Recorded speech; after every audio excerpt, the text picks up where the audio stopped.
In some ways, though, the securing of civil rights, voting rights, the eradication of legalized discrimination, the very significance of these victories may have obscured a second goal of the march.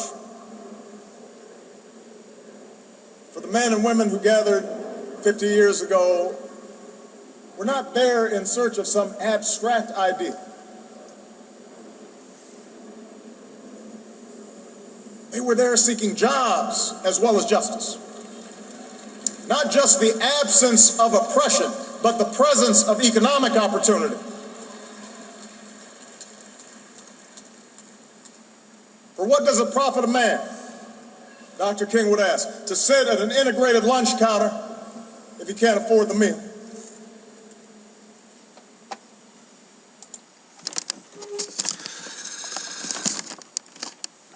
All right. Welcome to Operation End Times. I'm your Jedi warrior for Jesus, Ben Ellisted. Today is August 30th, 2013. I'm going to continue my series on your job, Jobs, as in Steve Jobs, and Job, as in the book of Job in the Bible. This is part 4, more jobs. And what you just heard was our beloved President, Barack Obama, who gave a speech from the Lincoln Memorial on the 50th anniversary of Martin Luther King's I Had a Dream speech, where his dream was that there would come a time where we would all be living together in love as brothers and sisters, judging each other by the content of our character and not by the color of our skin.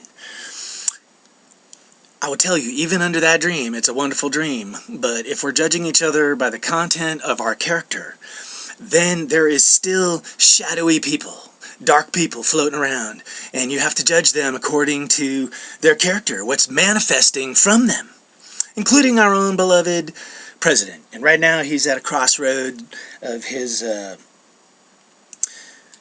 presidency, his legacy, establishing his name, his job as president. You know, the Middle East is a complete mess. And, all the news channels are saying that he's getting ready to fire some missiles into Syria without congressional approval or UN approval.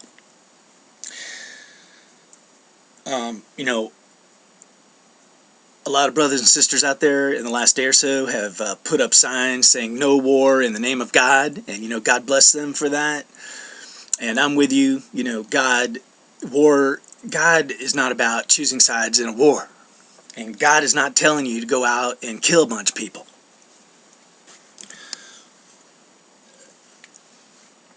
But what I would remind everybody is it applies to both sides, both Christians like Barack Obama and Muslims like Barack Obama.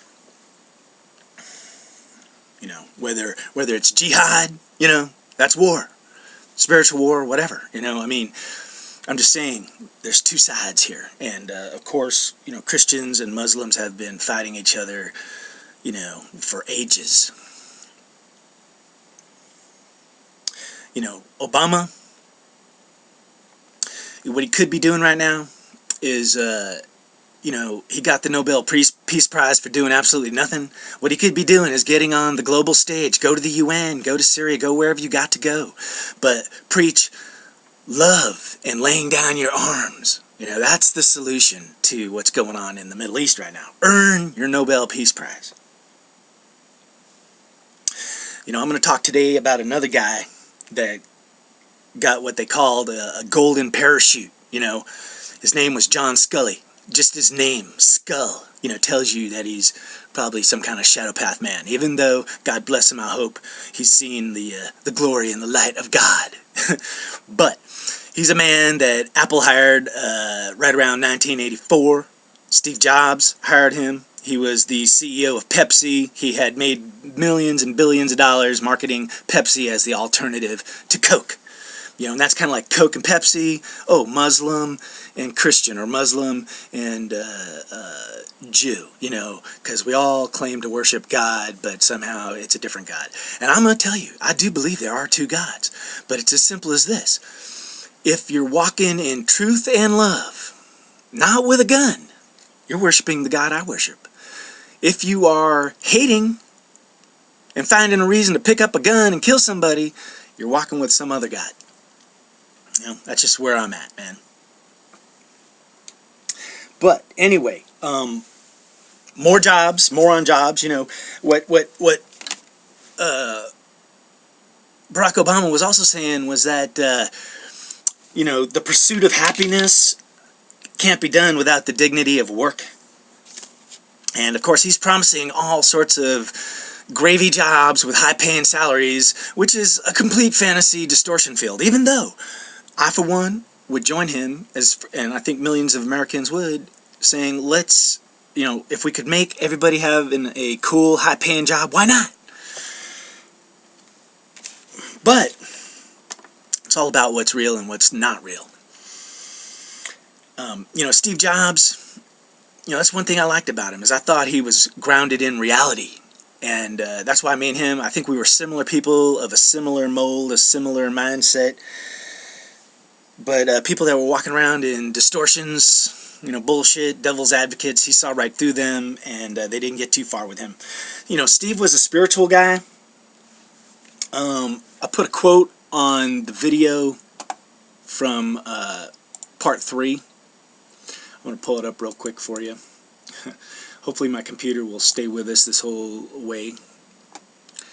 But I put up a quote by Steve, and Steve, early in his life, he was on a spiritual quest. He went over to India and hung out with the Hindus and the Buddhists, and they say that's basically, you know, where his spiritual mind was.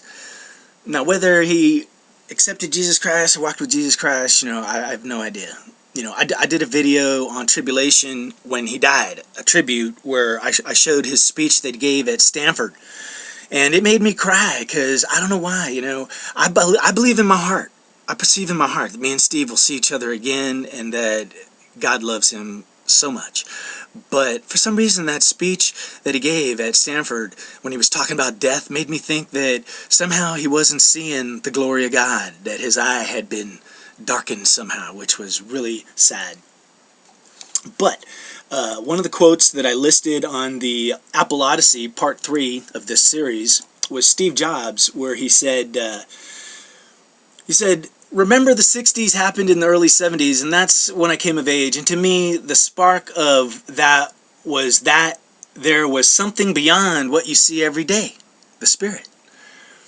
It's the same thing that causes people to be poets instead of bankers, and I think that's a wonderful thing. I think that same spirit can be put into products, and those products can be manufactured and given to people, and they can sense that spirit.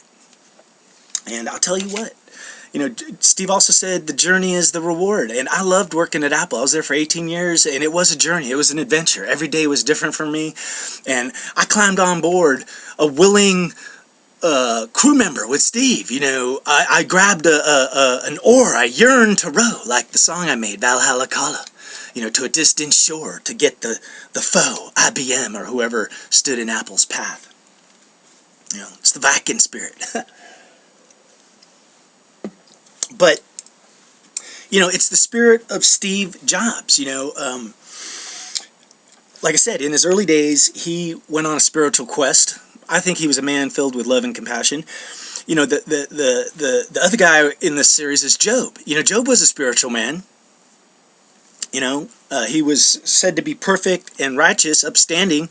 I'm going to tell you, I think, personally, Job, he eschewed evil. Like, he didn't want to participate in evil stuff, but I don't know how much he stood up against it. He just didn't join it, you know. And, you know, the word perfect means that he was morally just, you know. But I'm going to tell you, I think he had lost his sight too, had gone a little shadowy, and his personal relationship with God had kind of waned, and it was not as strong as you think, even though God was still looking at him. Because Job's life was going great. He was the richest man in the East, and that's another common tie with Steve Jobs. Steve Jobs, when he died, was the 42nd richest man in the world. And when you get piles of gold and treasure here on earth, guess what? You could lose focus of heavenly things. But one thing that brings you down to earth quicker than anything is tribulation. God removing the hedge, the bubbleized existence. And that's what happened in the book of Job. I'm not going to dive too deeply into Job today. We're going to get to that. But one thing I think people overlook a lot in the book of Job is Satan's right there. He's the one making these accusations saying, Job, his faith, his love for you is only so deep. Give him a little tribulation and see what happens.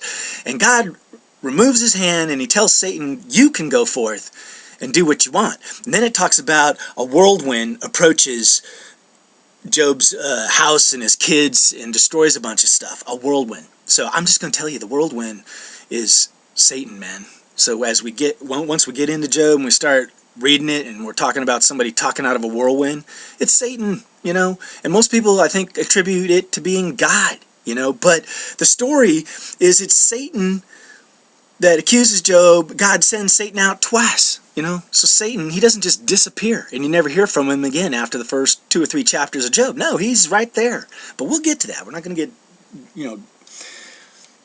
But Job, if he was a stock market, he kind of went up, down, things got way worse, crashed.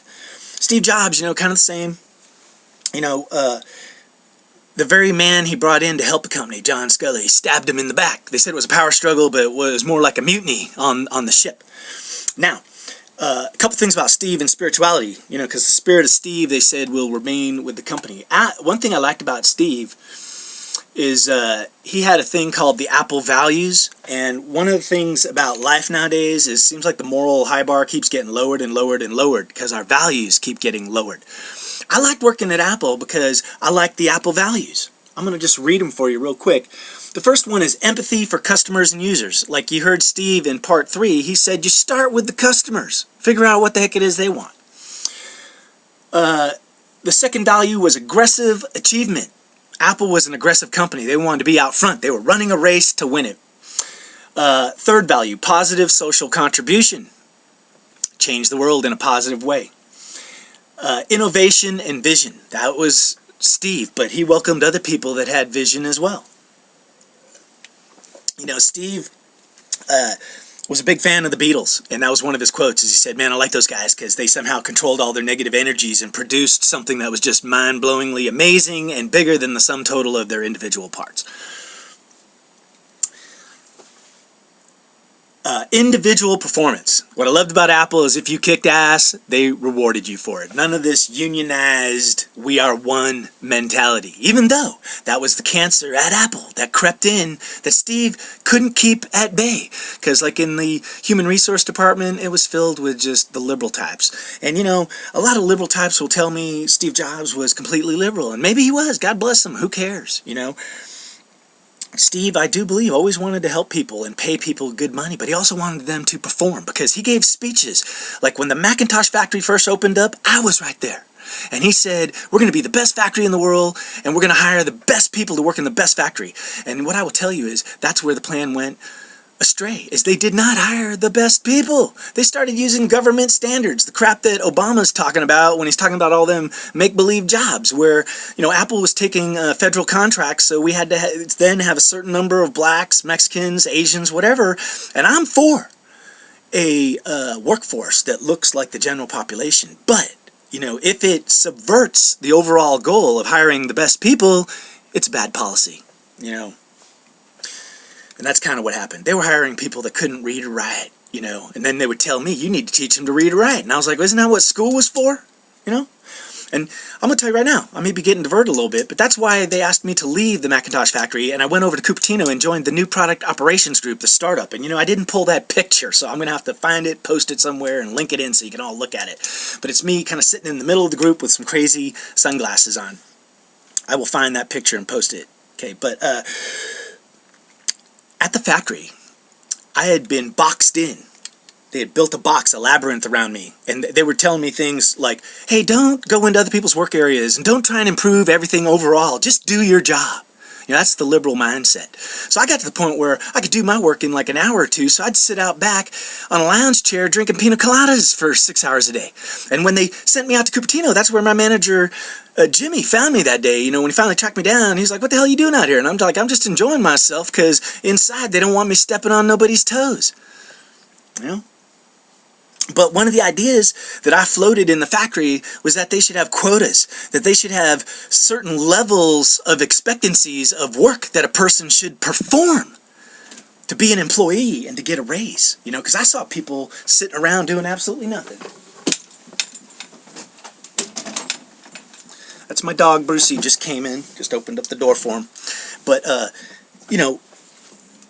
the personal computer, hopefully my audio didn't trip out there, but the personal computer, Steve did change the world, but like money is neither good nor evil, or money is not good or evil. It could be used for either. Same with a computer. It can enhance your productivity, take you to a new level of skill sets, being able to type out your thoughts, send emails, communicate. But also can be a distortion field, a shadow field of darkness where you spend time on porno sites, playing games, sending hate mail. But there's a dark side to computers that does not increase productivity or help the bottom line. And I saw that. And it was there at Apple in those days. Anyway, back to the Apple values. Individual performance, team spirit. I'm a team player. I told you I organized a lot of stuff. I was in charge of employee morale for 3 years. Quality and excellence. Apple was into quality. I was into quality. Individual reward. That goes along with individual performance. And the last thing, which, once again, Steve could not control this, is good management. And, pyramids of power built by the hands of men inevitably get corrupted by greed and ego and vanity and people's desires to make a name for themselves. Such was John Scully. That was bad management. And when Steve brought him in, of course, they kicked him out. And Steve went on to start Next Computers. I almost went and joined Next. And then he did Pixar. I had a big Pixar poster in my office for years, and people always told me, "Get rid of it." And I was like, screw you.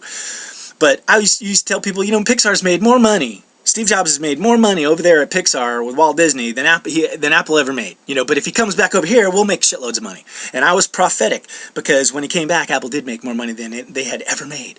But, as life would have it, the day Steve Jobs came back was the day they laid me off and walked me out of Apple, because they didn't want me and Steve to reconnect. Now, a couple of things that kind of tie us together. Job, there's a passage, I don't know, I'm going to guess, maybe around chapter 4, I'll look it up, but we'll get into it deeper when we look into the book of Job. But, Job starts bemoaning the day he was born, and he starts saying stuff like, "Hey, from dust I came, from dust I will return, naked I was born, naked I shall return." And that's a common link with me, and my job at Apple is, I worked there 18 years. I survived layoff after layoff after layoff. I got hired right after a layoff. People used to say, "How the heck do you do it?" And I said, "Well, I cover my ass, and I try and be at the right place at the right time." And, I actually have some amazing stories. One layoff I literally hid, because I thought, if they can't find me, they can't lay me off, And when they actually found me, they weren't laying me off, but they were transferring me out to Cupertino. They were saying, "Get out of Fremont. We're tired of you causing trouble over here."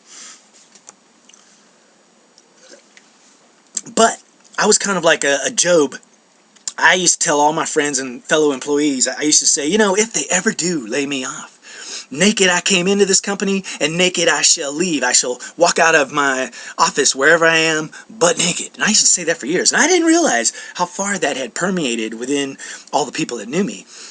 And I actually didn't find out till like 2 years after I left Apple, because I got laid off in 1997.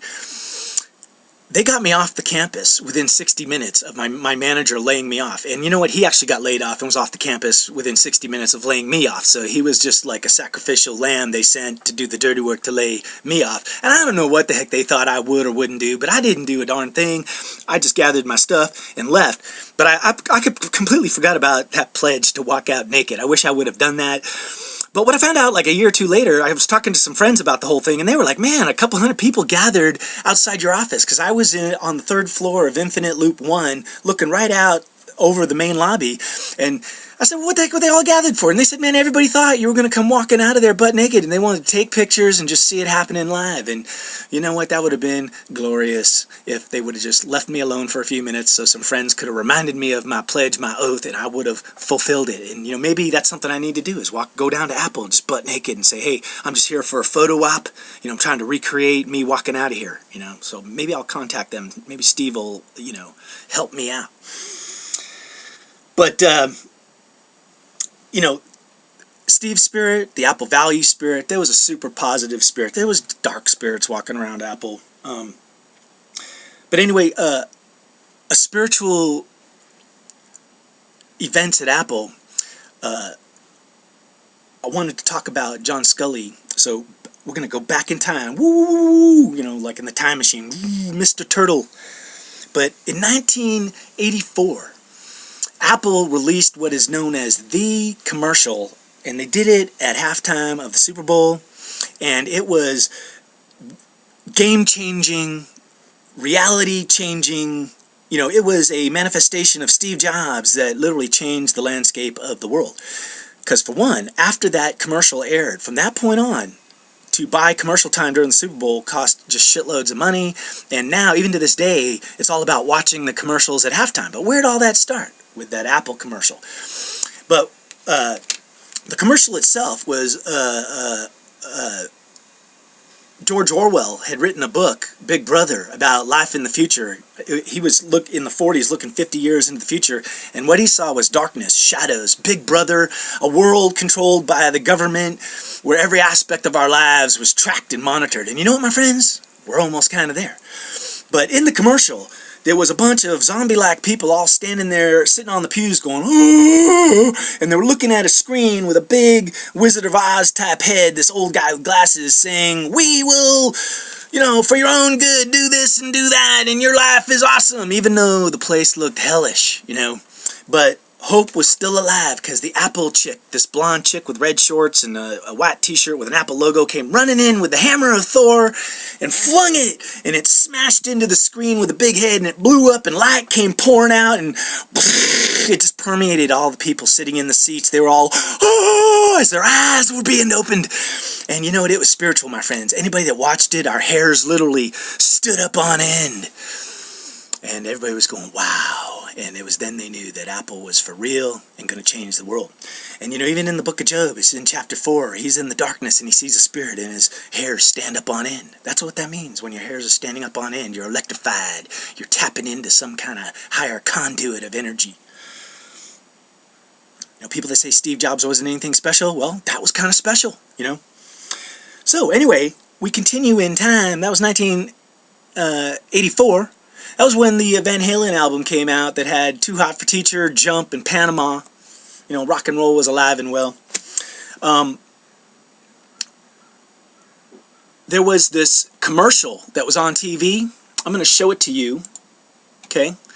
This was the #1 commercial that was on TV in 1984/1985. Check this out.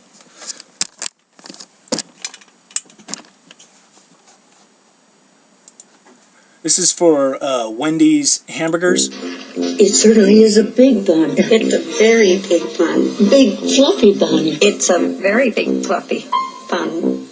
Where's the beef? Some hamburger places give you a lot less beef on a lot of bun. Where's the beef? At Wendy's, we serve a hamburger we modestly call a single. And Wendy's single has more beef than the Whopper or Big Mac. At Wendy's, you get more beef and less bun. Hey, where's the beef? I don't think there's anybody back there. You want something better. You're Wendy's kind of people. You know, there you go, man. Where's the beef, man? You want something better, right? So anyway, you know, 1985, Apple was riding high because we had introduced the Macintosh in '84 with that commercial. So Steve held a huge meeting out at the Macintosh factory, and the whole company was invited out there, so it was like 3,000 people or so floating out there. But I don't think Steve understood this. But, you know, Steve had a thing called profit sharing, where we would get bonus checks every 3 months where we'd get a direct cut of the profits. Talk about motivation, man. It made me want to work my ass off for Apple, because the harder we worked and the more profits we made, the bigger those checks got. It was awesome. But anyway, when they hired John Scully, the shadow man from Pepsi, they gave him what was known as a golden parachute, and that's a sign of a shadow person, because they want to be paid up front rather than saying, hey, I'll come in, kick some ass, and then I'll get paid. Like Steve Jobs, he never took any pay. He just took Apple stock, and of course it became worth billions, but he really didn't drain the company of a whole lot of money. But Scully got this golden parachute. I think it was like $15 million, but the minute they brought him on board, profit sharing stopped. And, Scully came out and kind of lied to us, kind of like Obama does, where he flaps his lips, and I hate to say that. I wish Obama, I would just say he was a beacon of truth, but he's not. His administration is more shadowy. His whole thing about transparency just ain't there. But anyway, Scully was like, oh yeah, we can't give you profit sharing because of the bottom line, we don't have profits, blah, blah, blah, blah, blah. But we all knew it was because we were paying his golden parachute. So there was a lot of ill will towards John Scully. But anyway, we had this big company meeting, and Steve was a big fan of the Beatles, and he had little Sean Lennon there, who was 8 years old, the son of John Lennon. And Sean Lennon demoed the Macintosh, did some word processing, sent an email, whatever. But Steve said, look, this product is so awesome. You don't need anybody to teach you. You don't need no manuals. It's intuitive, man. You just grab the mouse, you start moving it, and the cursor on the screen starts moving, and before you know it, you're doing all sorts of amazing, wonderful things. And little Sean Lennon here, he's been doing all sorts of stuff, and he's only been playing with the computer for a day or so. Now, later in that meeting, a woman stood up. I won't give you her name, but she was a supervisor, and she said, Steve, when are we going to get some classes or some manuals to help us learn how to do that, to use that computer? And here she was working in the factory that built them, and Steve just looked at her like, who is that dumbass? I just told you you don't need classes or a manual. And he took her name down, and you know what? She was gone in a month or so. And that may sound kind of cruel, but it's not really cruel. And maybe in part 5, I'll talk about why that is not cruel. Because it's cooler to just let the bar keep sinking and do nothing about it, But, for me, when I got to the Macintosh factory, I was helping them build that thing, and we still didn't even know exactly what the Macintosh was. But when I first got one in my hands, and I was like Lil Sean Lennon, even though I was a lot older, I was in my early 20s, the minute I used a Mac, I said, I'm going to become a master of the Macintosh, because it will make me something greater than I am. And you know what? That was one of my claims to fame, how I made a name at Apple. I was known as a user interface expert, because I took it serious. And I would read manuals and watch videos and learn quickly, so I could use almost all the applications, Excel, databases, digital design, etc. One of my claims to fame is my public access TV show. We produced it using a personal computer, and I think we were the first show to do it, in Cupertino at De Anza College. They had a thing called a toaster, but it wasn't a personal computer. It was a big computer that not everybody could afford. And when I brought my show in, they were blown away. They're like, how are you making that show? And I was like, oh, we got computers in our lab that can manipulate, edit video. It's awesome. But anyway, we were all out at this meeting in 1985, and I had made a name for myself, because I was in charge for employee morale for 3 years. When I first came up to the factory, there was a factory manager who told all the workers they could not listen to music while they worked. They couldn't whistle while they worked. And you know what? I stood up to that guy immediately, and I said, we can all whistle while we work. And I told him to call Steve Jobs and clear it with him. And of course, shortly after that, that guy was gone. But everybody was really thankful and appreciative towards me. They were like, hey, thanks to Ben, we can all have a radio going and enjoy ourselves, have in our pursuit of happiness while we work, be in a good frame of mind and enjoy ourselves. Now, I'll tell you, that's one of the distortions about jobs. President Obama, where he says, hey, liberty is having jobs. Well, jobs can also be living hell, and can be prisons, and can be places of torment if you don't like where you're at, if you're being abused, and if all you want to do is get out of there and you don't want to be there, and it's not even worth being there. It's called slavery, And there's a lot of people that will let jobs turn into that, But anyway, John Scully, I believe, would let a job turn into that. But we're at that 1985 meeting. Sean Lennon demos the Mac. They then do a question and answer session. Everybody's asking questions, but everybody that was anybody was looking at me, because there was one question that they wanted asked, and they just needed one person that would be brave enough to ask it. And you know what? I knew that person was me, because everybody kept looking at me, because they were like, you're the man. You're the dude that could stand up to these guys. You're a dragon slayer. But the question was, where's the damn profit sharing? Ever since John Scully came on board, it disappeared. Where is it? So when the meeting almost got to the end, and Steve was saying, is there any more questions? Everybody kept looking back at me. So I knew my time had come. I raised my hand, and Steve immediately saw my hand, because me and Steve were on a talking level. He came out to my office regularly to ask me how the company was doing, which management hated. They hated it that I had a connection to Steve Jobs. But rather than saying to Steve, hey, where's the profit sharing? I repeated the slogan of the Wendy's commercial. I said, Steve, where's the beef? And everybody laughed, and Steve kind of laughed, and he was kind of like, what? And I was like, you heard me? Where's the beef? And everybody laughed again, but then all 3,000 people started chanting, where's the beef? Where's the beef? Where's the beef? Where's the beef? And by the time John Scully got everybody all quieted down, I don't think he had any idea what the hell people were chanting for, but Steve had figured it out.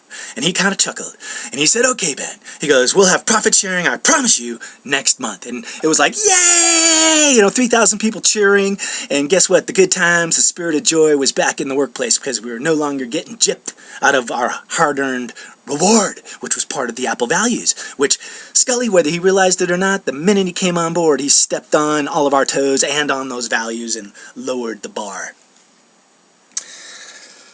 But it was all a very spiritual experience, man. Just, at Apple, those are the kind of experiences I had. I was at the $1 billion party. I was up in San Francisco partying where we had the Greg Kihn band playing one year, I was lucky. I was blessed. And like I said, I was honored to just be a person at an oar on the boat that Steve Jobs was on. So, let's roll it all up. Obama, our president, talks about the dignity of work, and I believe in the dignity of work. All people should be treated with respect. At Apple, we had an open culture. We had women, men, blacks, Mexicans, Asians, gay people, lesbians, and everybody treated everybody all right, as far as I was concerned, Labor, work, it's just like marriage, just like money, and what's funny is that's a dark side of a job, is if you're married to your job. Because especially if you're married to a wife, because if you're married to your job, that conflicts with that. Starts creating problems, shadows walking off the path to the left or the right. But the workplace, a job can be glorious, and I'm going to tell you, your first thing you should do is make sure you're doing your job for God, and then you can get to whatever carnal achievements or works of your own hand. But when it talks about toil and labor, work, it's usually negative terms in the Bible. Sweat, pain, traverse, tribulation. And, that's what a lot of jobs are. It's tribulation. That's when you don't like being there, where your boss is an a-hole, or you're getting a coworker is harassing you or something. But is that what the world needs right now? What our president said, more jobs. If we get more jobs, everything will be okay. Or does the world need more love across the board? I'm going to go with love, my friends. Jobs are great. But jobs in the long run, if they're not working for God, to the glory of God, they are a waste of time. Mankind from the beginning has been building cities, things of his own hands, own creations. Things that were not built to the glory of God came tumbling down, my friends. So, I think that's just something for us to ponder, Is the future about more jobs? Or is it about more love? Now, all the chaos, the darkness, just like I said, there's a dark side to marriage. The dark side of more jobs and jobs, slavery, slave labor, abuse, even in countries, people riot and fight over jobs. And then we've tied healthcare to working for some reason, you know, and that in and of itself creates another paradigm problem, you know. So if you have a job, you're now in the system, and you even have healthcare. Some jobs don't have healthcare, and you know, thanks to Obamacare, more jobs are not having healthcare, you know, because it's cheaper just not to even do it. But if you don't have a job, then you're just completely trusting on God because you got no job and you got no health care. So the only person that can take care of you is God. So I actually think you're blessed if that's where you're at. And that's kind of where I'm at, you know, where I'm not worried about the carnal job no more, making a name for myself, you know. I'm focused first and foremost on the heavenly job and what God would have me do for him. All right, hey, this has been Halstead. You know, your job, my job. Oh yeah, one thing I wanted to kind of, I want to say a big shout out to my brother Ron, Green Sage 44. You know, keep shining like the crazy diamond you are, brother. I'll share a little bit about myself. You know, when I was a child, I was the second oldest. You know, I think the oldest son always has it tough. That's why when I read the story of Cain and Abel, I always have a lot of sympathy for Cain, because when you're the firstborn, you get put under a lot of additional responsibilities and strains in life, you know, and if you're the sum total of everything you experience, that's a path that I've never walked because I'm the second oldest, so we get away with stuff and we're dealt with lighter, I think, and maybe that's a blessing in and of itself too, you know. But my father worked really hard. He might even have been married to his job, you know, I don't know, but towards the end of his life, he was in misery with his work. He did not enjoy going to work anymore, but he wasn't around a whole lot when I was a younger child, so I mainly was hanging out with my older brother when we would go down and join the local baseball team and whatnot. My father really wasn't there. But one thing I know, I had this deep ingrained desire to please my father, you know, and when my father would show up, you know, to a baseball game, I would take my attention off of the game itself because I'd be looking at my dad and I'd be saying, "Dad, look at me, look at me, look at me," because I just wanted to please him and show him that I was something special, and to hear those words from his mouth saying, "Son, I am so proud of you." But I actually remember a baseball game, I was playing catcher, but there was a play coming into home base, but instead of watching the ball, I knew it was coming in, but I was turning to look at my dad going, "Dad, watch this, watch what I'm just about going to do here." But what happened is, because I was looking at my dad, they threw the ball into home base, and I was looking at my dad, and the ball hit me right in the head and knocked me out. The other team scored like 3 runs, and we lost. And my dad was embarrassed. The coach was just like, "This is your son," you know. But the reason I did all that is because I just wanted my father to see me in action and be pleased. And that desire was with me my whole youth and growing up into a man, you know. Even when I worked at Apple, I used to invite my dad out to the company picnics and whatnot, and I knew he was proud of me, but I actually kind of wanted to hear him verbalize it, because, you know, even in the Bible, you know, God verbalized to Jesus where he said, "This is my son with whom I am well pleased," and I wanted to hear it from my own father. Now, my mother told me that my dad was proud of me, and I know he was, and I know he loved me dearly, but he never really verbalized it. So verbalization is important, you know. So I try and verbalize my appreciation to people as often as I can. But, you know, when my dad died, I went through a little struggle, because my desire, my driving force in life, it felt like it had disappeared. But that's been reinvigorated, because on a spiritual level, I have the same desire to please my Father in heaven, you know, and every day I just say, "God, let me be pleasing, let me be worthy, you know, let me be the good son," you know. And that can be a prayer of yours, to be the good daughter or the good son, to be pleasing, to do the will of God, to let your lust, your desire be only for God and His kingdom and His glory, you know. And then you'll be walking the path, and you'll be working for God, whether you know it or not. All right. Hey, much love. And this is Operation End Times, your job, jobs, and Job.